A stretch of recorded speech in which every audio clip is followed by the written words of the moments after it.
और इस रिएक्शन को देखते हुए देखिए अब इजराइल की तरफ से भी स्टेप्स उठाने शुरू कर दिए गए। बंकर में शिफ्ट हुए इजराइल के प्रधानमंत्री, ये बड़ी जानकारी सामने आ रही है। वॉर कैबिनेट के सदस्यों को भी बंकर में शिफ्ट कर दिया गया है। इजराइल पर साइबर हमले के बाद यह फैसला लिया गया है।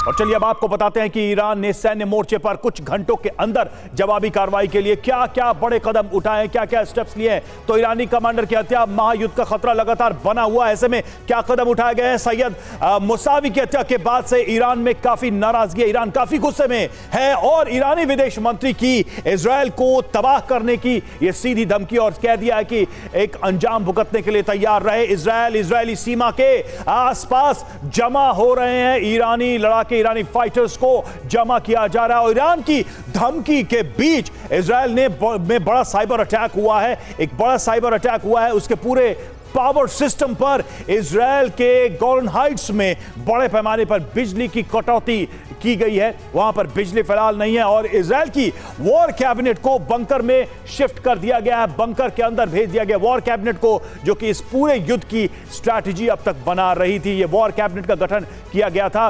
गाजा में युद्ध शुरू होने के समय। मनीष हमारे साथ इस वक्त जुड़े, हमारे सहयोगी। मनीष, साफ नजर आ रहा है कि इजराइल को इस बात का एहसास था कि ईरान कैसे रिएक्ट करेगा।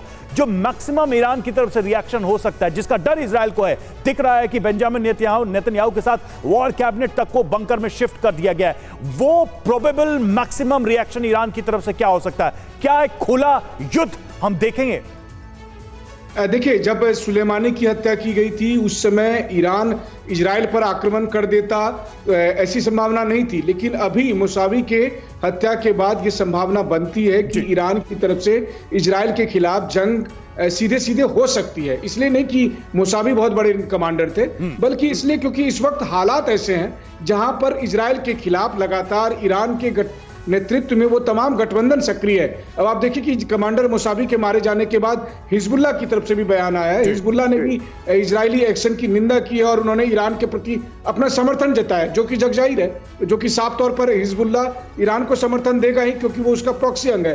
तो ऐसी स्थिति में संभावना यही है कि ईरान अपनी पूरी ताकत, चाहे वो डायरेक्ट हो या इनडायरेक्ट, वो हिजबुल्लाह और हुती के जरिए इजराइल पर आक्रमण करेगा।